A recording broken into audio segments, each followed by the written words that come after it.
اللهم صل على محمد وآل محمد۔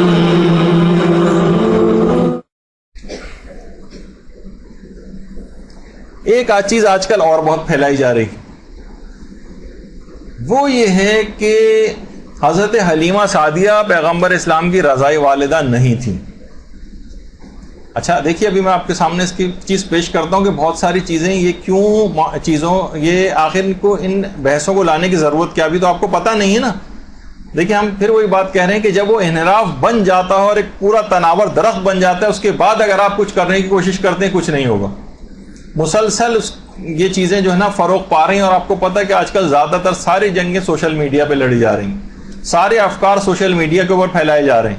اور انٹیلیکچوئل حضرات، پڑھے لکھے افراد جو کمپیوٹر کے اوپر بیٹھتے ہیں، ان کے دماغوں کو مسموم کرنے کے لیے، زہر آلود بنانے کے لیے چیزیں ڈالی جاتی ہیں۔ تو حضرت حلیمہ سعدیہ سلام اللہ علیہا، درود بھیجیے محمد و آل محمد صلی اللہ علیہ وسلم۔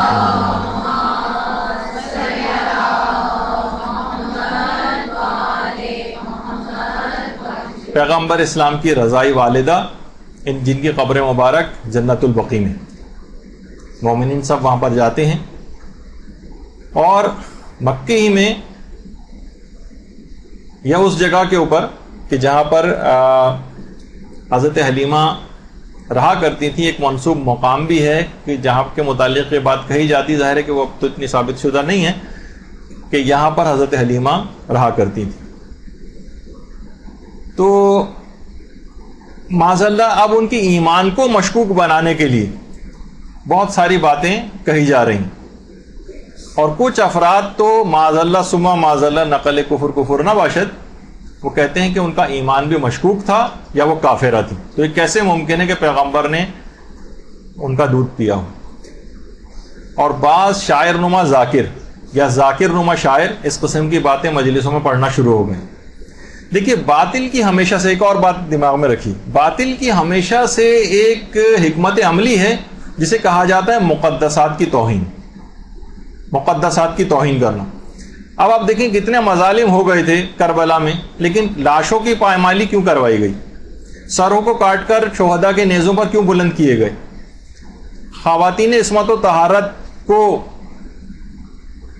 سروں سے چادریں چھین کر بازاروں میں کیوں گھمایا گیا؟ اسی طرح سے قبروں کی توہین وہ لوگ کیوں کرتے تھے؟ حضرت زہرا سلام اللہ علیہا کی قبر مبارک کو مخفی کیوں کیا گیا؟ اور ان کے قبر کو کھود کر جسم نکالنے کی اور اس پر نماز پڑھنے کی دھمکی کیوں دی گئی؟ اسی طرح سے مولا کی اپنی قبر جو ہے وہ مخفی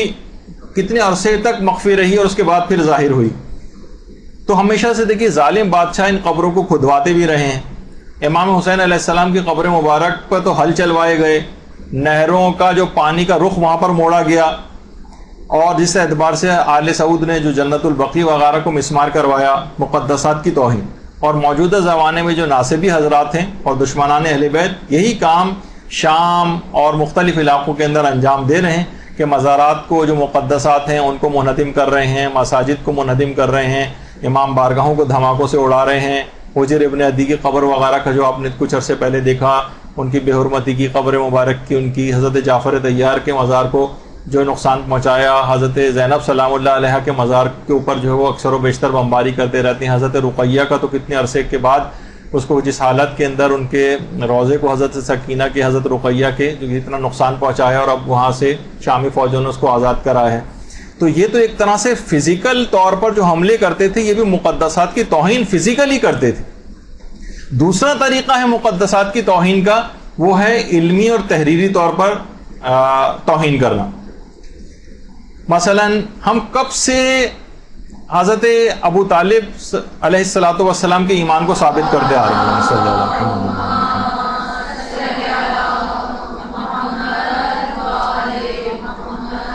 شخصیات جو مقدس شخصیات ہیں ان کو مشکوک بنانا، ان کے ایمان کو مشکوک بنانا،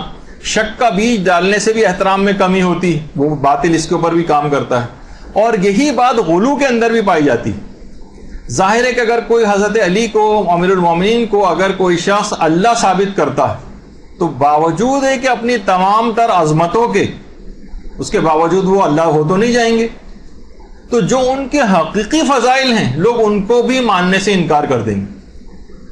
حقیقی فضائل. کتنے ہی نوجوان آج ایسے ہیں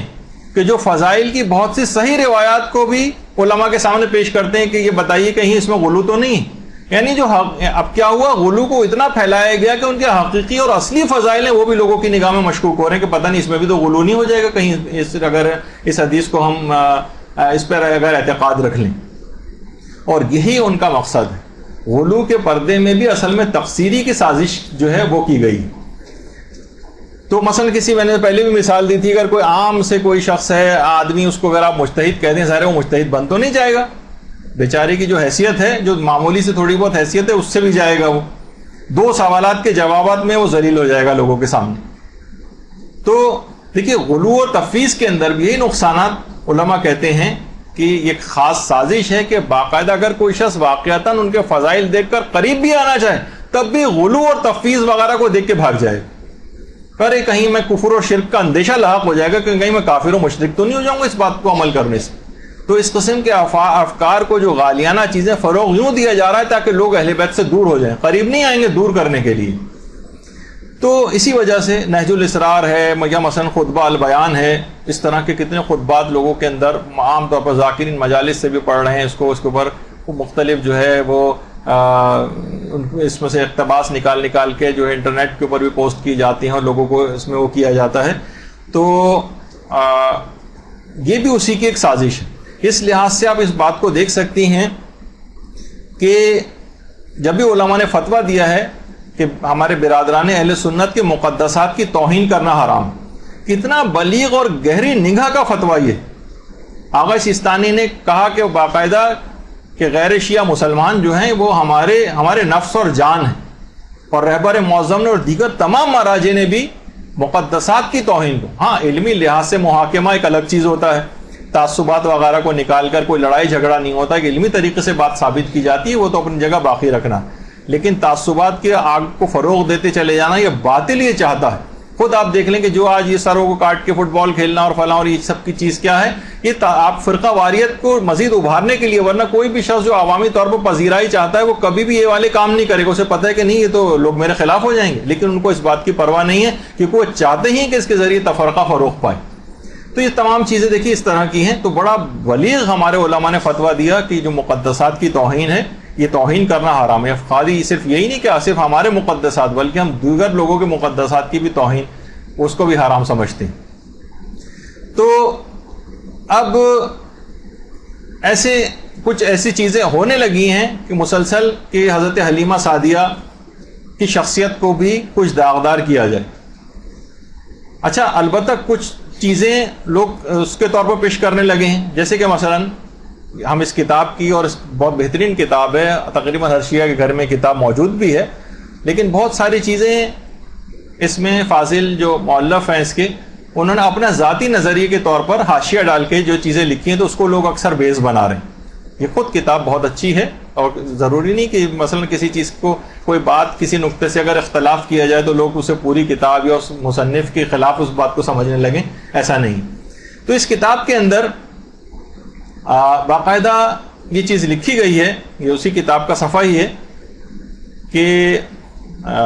روایت کے ذریعے چیز لکھا ہے کہ پیغمبر کی پیدائش کو بھی 2 ماہ بھی نہ ہونے پائے تھے کہ آپ کے والد کا انتقال ہو گیا مدینے میں, کیونکہ وہ وہاں تجارت کے لیے گئے تھے, اور انہوں نے سوائے 5 اونٹوں اور چند بھیڑوں اور ایک حبشی کنیز ام ایمن کے علاوہ کچھ ورثے میں نہ چھوڑا تھا. اور حضرت آمنہ کو حضرت عبداللہ کی وفات کا اتنا صدمہ ہوا کہ دودھ خشک ہو گیا, چونکہ مکے کی آب و ہوا بچوں کے واسطے چندہ موافق نہ تھی, اس واسطے نواح کی بدو عورتوں میں سے دودھ پلانے کے لیے کے واسطے تلاش کی گئی. انا کے دستیاب ہونے تک ابو لہب کی کنیز صوبیہ نے حضرت آن حضرت کو 3-4 مہینے تک دودھ پلایا. اقوام بدو کی عادت تھی کہ سال میں 2 مرتبہ موسم بہار اور موسم خزاں میں دودھ پلانے اور بچہ پالنے کی نوکری کی تلاش میں آیا کرتی تھیں. آخر حلیمہ سعدیہ کے نصیبے نے زور کیا اور وہ آپ کو اپنے گھر لے گئیں اور آپ حلیمہ کے پاس پرورش پانے لگے. یہ تاریخ اسلام کے اعتبار سے لکھا ہے انہوں نے, لیکن انہوں نے نیچے لکھا ہے مجھے اس تحریر کے اس جز سے کہ رسول خدا کو صوفی اور حلیمہ نے دودھ پلایا اتفاق نہیں. اچھا پھر نیچے لکھا ہے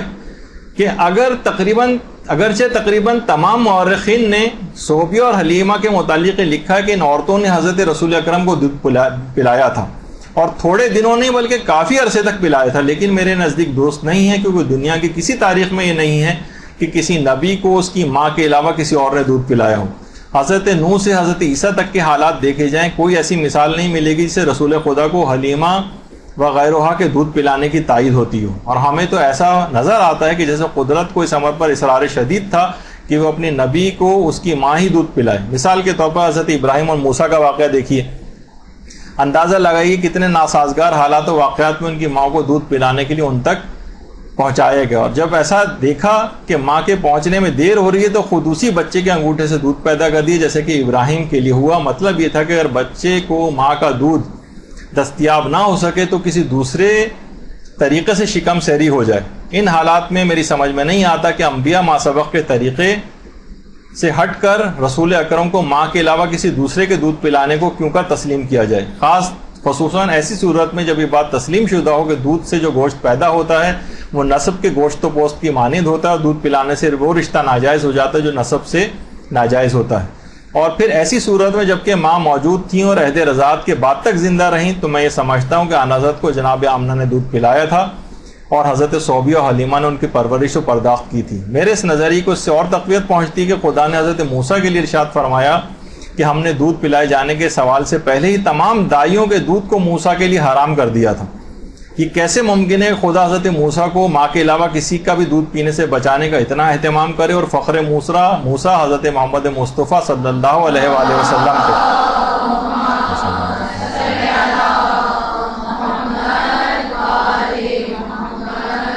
کو اس طرح نظر انداز کرتے کہ ایسی عورتیں انہیں دودھ پلائیں جن کا اسلام بھی واضح نہیں ہے۔ یہ بات بہرحال ان کا ایک اپنا نظریہ جو کہ ابھی ہم آگے چل کر مجتہدین وغیرہ کے اس سے آپ کو ثابت کرتے ہیں۔ تو اس بنیاد پر بہت سارے لوگوں نے یہ نظریہ قائم کیا کہ یہ کافرہ تھیں معاذ اللہ، اور اس بات کو پروموٹ کیا جانے لگا، وہی مقدسات کی توہین کے پیغمبر اسلام کے اتنے قریبی رشتہ داروں کو بھی کافر معاذ اللہ ثابت کیا جائے۔ انہوں نے تو اپنا ایک نظریہ دیا، ہمیں اس پہ وہ نہیں ہے، ہم تو اس سے کیونکہ لیکن لوگ اس سے استنباط کر رہے ہیں ان کی اس کتاب سے، اس وجہ سے مجتہدین کا آپ کو فتاوی وغیرہ سلسلے میں بھی آپ کو دکھاتے ہیں۔ اچھا، کچھ افراد ایسے بھی ہیں وہ تو اتنی عجیب و غریب دلیلیں بھی دینے لگے ہیں کہ معصوم کو فقط معصومہ ہی دودھ پلا سکتی۔ اب دیکھا جائے تو سوائے امام حسن اور امام حسین علیہ السلام کے کسی کی بھی ماں بھی معصومہ نہیں تھی، حتیٰ کہ پیغمبر اسلام کی اپنی والدہ گرامی اپنی تمام تر عظمتوں کے باوجود معصومہ نہیں تھی۔ تو یہ تو خیر ایک ایسی بات ہے جو کہ زور خطابت وغیرہ کے اندر کی جاتی ہے۔ تو پھر یہ آخر پیغمبر کی اپنی والدہ کے ہوتے ہوئے کیوں دائی کے سپرد کیا گیا اور حضرت حلیمہ سعدیہ کی؟ اس کی جو وجہ ہے وہ آغا ابراہیم آیتی نے تاریخ پیغمبر اسلام کے اندر نقل کی۔ وہ یہ فرماتے ہیں کہ اس کی وجہ یہ ہے کہ مادر گرامی پیغمبر کی کم شیرگی اس بات کا سبب بنی تھی۔ وہاں کے ماحول اور معاشرے کے اعتبار سے جو وہاں کا موسم ہے کہ وہاں پر ان کا دودھ کم ہو گیا تھا پیغمبر کی والدہ کا، تو اس وجہ سے اس بات کا سبب بنی یہ بات کہ پیغمبر کو ایک رضائی ماں کے سپرد کیا جائے۔ تو یہ اہتمام ہوا۔ اچھا، اب اس کے اندر جو بھی آپ نے پچھلے دلائل سنے ان کے، اس کے اندر یہ تھا کہ حضرت موسیٰ پر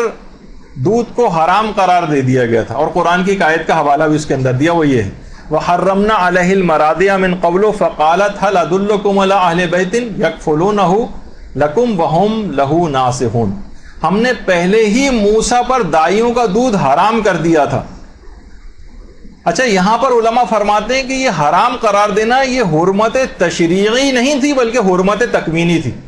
ایک ہوتی ہے حرمت تشریعی، یعنی شریعت کے لحاظ سے، جس طرح آپ کہ مثلا شراب پینا حرام ہے، حرمت تشریعی ہے یعنی شریعت کے اندر حرام ہے، اور ایک ہوتی ہے حرمت تکوینی، کسی خاص وجہ سے اس بات کا اہتمام کیا گیا کہ موسیٰ اپنی ماں کے علاوہ کسی عورت کا دودھ نہ پئیں، اس کو حرمت تکوینی کے عنوان سے۔ تو علماء نے جہاں اس کی تفاسیر لکھی ہیں وہاں آپ صرف عربی کے ایک لفظ کو نہیں پکڑ لیں گے کہ ہم نے دائیوں کا دودھ حرام کر دیا تھا۔ حضرت موسیٰ بھی پیدا ہوئے تھے، ابھی نابالغ تھے، ابھی ان کے اوپر جو ہے اس لحاظ سے شریعت کے احکام کے لحاظ سے یہ پروردگار کہہ بھی نہیں سکتا تھا کہ ان پر دودھ شرعاً حرام قرار دے دیا تھا ہم نے، یہ نہیں تھا، بلکہ تکوینی طور پر حرام، اور اس کی ایک وجہ تھی۔ اچھا وہ وجہ کیا تھی؟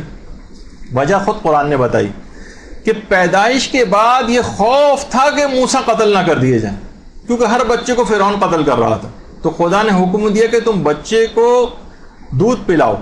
مثلا یہ قرآن کی آیت بھی ہے، اور ہم نے موسیٰ کی والدہ کے دل میں یہ بات ڈالی کہ تم انہیں دودھ پلاتی رہو، پھر جب تمہیں ان پر قتل کیے جانے کا اندیشہ ہو جائے تو انہیں دریا میں ڈال دینا، اور نہ تم اس صورتحال سے خوفزدہ ہونا اور نہ رنجیدہ ہونا، بے شک ہم انہیں تمہاری طرف واپس لوٹانے والے ہیں اور انہیں رسولوں میں شامل کرنے والے ہیں۔ تو قتل کیے جانے کا خوف تھا، تو ماں سے اپنے اس بچے کی جدائی ناقابل برداشت ہو گئی تھی۔ مادر موسیٰ کو بچے سے ملانے کے لیے، مادر موسیٰ جن کا نام یوکابد تھا، ان سے بچے کو ملوانے کے لیے کہ ناقابل برداشت جدائی اور غم کے اندر مبتلا ہو گئی تھی مادر موسیٰ۔ اس بات کا انتظام پروردگار عالم نے کیا کہ ماں کے دودھ کے علاوہ کسی دایا کا دودھ جو ہے موسیٰ نہ پئیں، اور یہ اس بات کا سبب بنا کہ مادر موسیٰ بچے کی کہیں اس جدائی کے اندر اس راز کو فاش نہ کر دیں جو پروردگار ابھی جس کو راز رکھنا چاہ رہا ہے، اور یہ قرآن کی آیت میں بھی آیا۔ اور موسیٰ کی والدہ کا دل صبر سے خالی ہو گیا، قریب تھا کہ وہ اپنی بے قراری کے باعث اس راز کو ظاہر کر دیتی ہیں اگر ہم ان کے دل پر صبر و سکون کی قوت نہ اتارتے۔ یعنی ان کی اس وجہ سے دائیوں کا دودھ حرام قرار دیا، نہیں، اس وجہ سے حضرت موسیٰ نے کسی دایا کا دودھ نہیں پیا کہ پروردگار نے ایسا اہتمام کیا کہ کسی طریقے سے مادر موسیٰ واپس موسیٰ کے پاس چلی جائیں دودھ پلانے کے لیے، تاکہ ان کا جو غم سے صبر کا دامن ہاتھ سے چھوڑ بیٹھی، اپنی اس بے قراری کی وجہ سے اس راز کو نہ ظاہر کر دیں۔ یہ اس وجہ سے نہیں کہ پیغمبر کے لیے ماں کے علاوہ کسی اور کا دودھ پینا حرام تھا، اس وجہ سے موسیٰ کے لیے الگ سے انتظام کیا گیا، نہیں،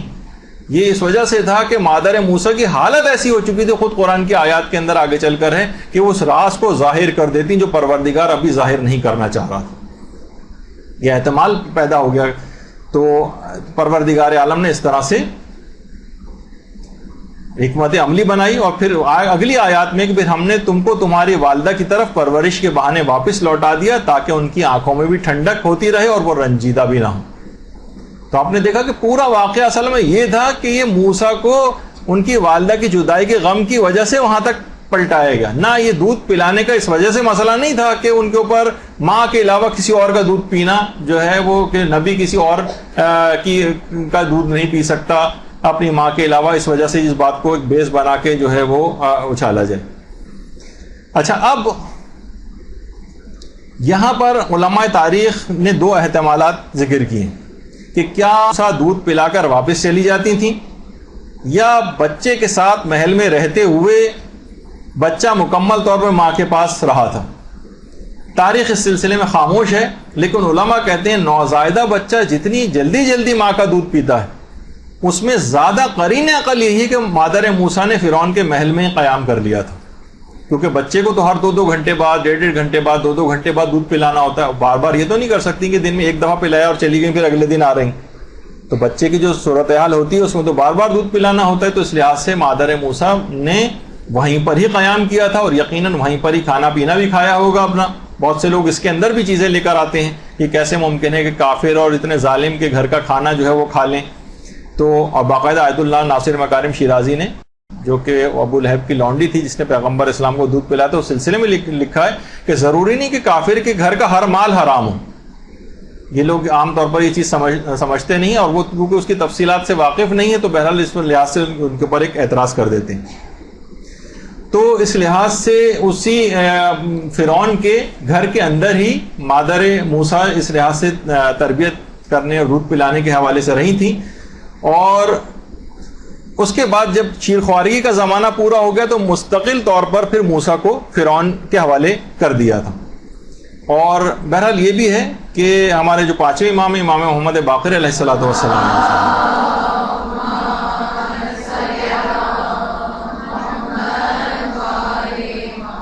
کہ دریا میں ڈالے جانے کے واقعے کے بعد سے لے کر، یعنی مادر موسیٰ کے موسیٰ سے جدائی فقط 3 دن کی تھی، 3 دن کے اندر مادر موسیٰ کے پاس پہنچ گئی تھی، اور اس کے بعد جوانی تک موسیٰ فرعون کے محل میں رہے، اور باقاعدہ قرآن کے اندر موسیٰ یہ فرعون کا قول بھی نقل کیا گیا. ابھی تو پہلے کہ بس ہم نے یہ تو پروردگار عالم کہہ رہے بس ہم نے موسیٰ کو ان کی والدہ کے پاس لوٹا دیے جو ابھی آپ نے سنا. پھر فرعون نے یہ بات کہی تھی کہ کیا ہم نے تمہیں اپنے یہاں بچپن کی حالت میں نہیں پالا تھا اور تم نے اپنی عمر کے کتنے ہی سال ہمارے اندر بسر کیے تھے اس کے محل میں. یعنی فرعون کے محل میں کتنے ہی سال حضرت موسیٰ نے گزارے, کتنے ہی سال. تو اس کا مطلب ہے جب کتنے سال گزارے تو وہیں کا کھانا بھی کھاتے ہوں گے, وہیں خورد و نوش کی چیزیں بھی وہیں کی تناول فرماتے ہوں گے حضرت موسیٰ. تو عام طور پر لوگ یہ کہتے ہیں کہ بھائی جب دودھ اس لحاظ سے یہ نجاست اور یا کافرہ تھی, کیسے ممکن ہے کہ ان کا دودھ پئیں, تو فقط شیر خوارگی کے زمانے ہی تک تو یہ مسئلہ نہیں ہوتا, اس کے بعد تک بھی جو ہے وہ نجاست کھانا ناجائز ہوتا ہے. تو اس کے بعد تو قرآن کی آیت ہے کہ کتنے ہی سال موسیٰ فرعون کے محل کے اندر رہیں, تو یقیناً وہاں کی چیزیں بھی سب جو ہے وہ کھائی ہوں گی. پھر اس کے بعد ظاہر ہے کہ پھر جب موسیٰ نے اپنی جوانی کو پہنچ گئے, قرآنی آیت بھی ہیں اور سن اعتدال پر آ گئے, تو ہم نے انہیں نبوت اور علم و دانش سے نوازا. ہم نیکوکاروں کو اسی طرح سے اس کا صلہ دیا کرتے ہیں جو قرآن کی آیات بھی. اور اس کے بعد پھر موسیٰ نے توحید کی گفتگو کرنا شروع کی, جو کہ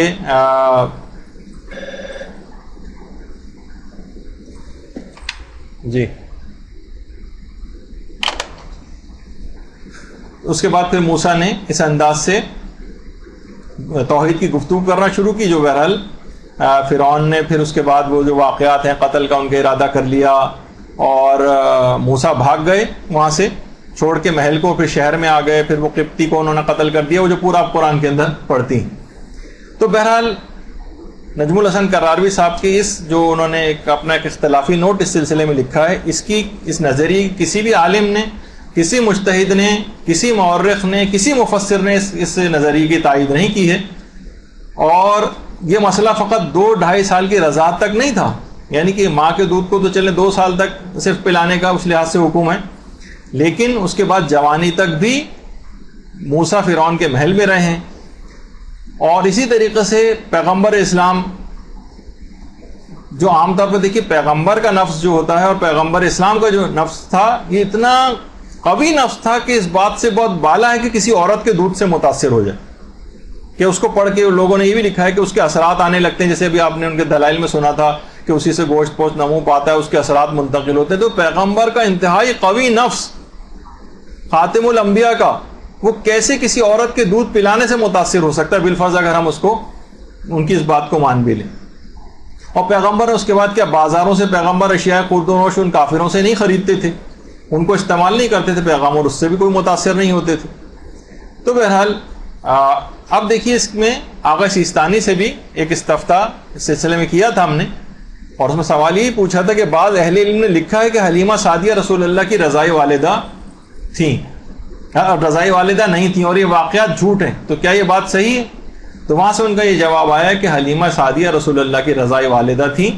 آپ کی والدہ حضرت آمنہ بنت وہب کا دودھ کم ہو گیا تھا, اس لیے آپ کو حلیمہ سعدیہ کے سپرد کیا گیا تھا. اور اس زمانے میں اشراف و بزرگان عرب میں یہ رسم عام تھی کہ اولاد کو دایا کے سپرد کرتے تھے. یہ آیت اللہ سیستانی کا ہمیں جواب ملا, جو کہ فارسی میں موجود بھی ہے ہمارے پاس, اس کا بھی آپ نے ترجمہ دیکھا. اسی طرح سے آیت اللہ صادق شیرازی نے بھی باقاعدہ علامہ مجلسی سفینۃ البحار کے حوالے سے بات تحریر فرمائی ہے کہ حضرت حلیمہ سعدیہ وہ مومنہ اور موحدہ تھیں اور دین ابراہیمی پر تھیں, اور ہرگز طریقہ جاہلیت پر نہ تھیں. اور پھر مرزا حسین نوری وغیرہ کا حوالہ بھی انہوں نے دیا. تو ان جو مجتہدین کا جو نظریہ ہے وہ بھی اس بات کے بالکل خلاف ہے, اور یہ ان کے فتوے کا جو ہے وہ متن ہے. تو دیکھیے تمام مسلمان جب وہاں جنت البقیع جاتے ہیں تو حضرت حلیمہ سعدیہ کے قبر پہ بھی جاتے ہیں, اور ان کی باقاعدہ ایک زیارت بھی جا کر پڑھتے ہیں کہ السلام علیکی یا ام رسول اللہ, السلام علیکی یا مرضعۃ رسول اللہ,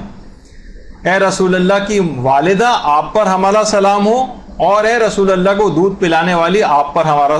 سلام. تو تو تمام مسلمان جنت البقیع جا کر باقاعدہ طور پر یہ بات کہتے ہیں. لیکن یہ کہ بہرحال اس کے خلاف ہم نے دیکھا کہ بہت تیز رفتاری کے ساتھ اس پہ ڈسکشنز شروع ہو گئے ہیں, بہت زیادہ اس کے خلاف باتیں شروع ہو گئی ہیں, اور مقدسات کی توہین کے حوالے سے ان چیزوں کو رائج کیا جا رہا ہے کہ جو مقدس ہستیاں ہیں ان کے اوپر علمی حملے کیے جائیں, ان کے ایمان کو مشکوک بنایا جائے تاکہ اس کے بعد کے مرحلے ان کے لیے آسان ہو جائیں. کچھ عرصے یہ کام کریں گے, اور نوجوان کتنے ہیں جو کہ اس کے اوپر بحثیں کر رہے ہیں اور باقاعدہ وہ بھی اس نظریے کو ماننے لگے ہیں, اور وہ معاذ اللہ صراحتاً کہنے لگے ہیں کہ ان کا اسلام ثابت نہیں ہے اور وہ اسلام کے اوپر ان کا انتقال نہیں ہوا. ایک لحاظ سے جسے کہا جائے معاذ اللہ کہ وہ کافرہ تھیں. اس قسم کے نظریات کا اظہار کرنا تو پہلے اسے کہ نوجوان آپ کے گھروں کے اندر بھی آئیں گے, آپ کے بھائی بہن شوہر ان نظریات کے حامل ہو کر, اور ایک ابتدا وہ لوگ اس سے کر رہے ہیں, اس کے بعد دیگر آہستہ آہستہ مقدس ہستیوں کو بھی نشانہ بنائیں گے, جیسے غلو کے پردے میں نشانہ بنانے لگے. تو پہلے سے آپ کو ان تمام چیزوں کے متعلق آگاہ کرنا مقصود تھا. بس یہاں پر اپنی گفتگو روکتے ہیں. 3 چیزوں کے اوپر آج ہمیں اپنی گفتگو رکھنی تھی, تو یہاں پر گفتگو روکتے ہیں. وصلی اللہ علی محمد وآلہ الطیبین الطاہرین.